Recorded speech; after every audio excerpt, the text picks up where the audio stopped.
The story of Rebekah, a love born of trust. Genesis 24. This happened long before Israel was a nation. Abraham had grown old, and it was time to find a wife for his son Isaac, the heir of God's promise. But Abraham did not want his son to marry a woman from among the Canaanites. So he called for his most trusted servant and said, "Go to my homeland and find a wife for my son." Genesis 24:4. The servant set out on a long journey, not knowing who he was looking for. But he prayed, "Lord, show me the one you have chosen. When I ask her for a drink and she not only gives me water but also offers to water my camels, let that be the one." Genesis 24, verse 14. And the first to come to the well was Rebekah.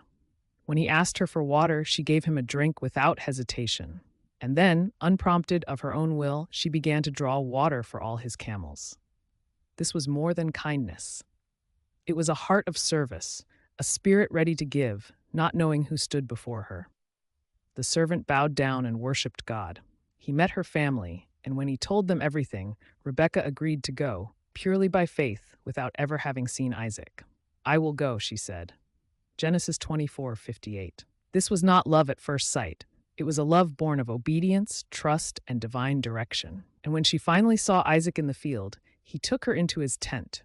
And Scripture says, "And he loved her." Genesis 24:60. This was a love that did not seek gain, a love that grew out of faithfulness, purity, and a heart willing to trust God more than itself. What does this story teach us? True love is not always loud or emotional. True love is the willingness to believe, to serve, and to step into the unknown with an open heart.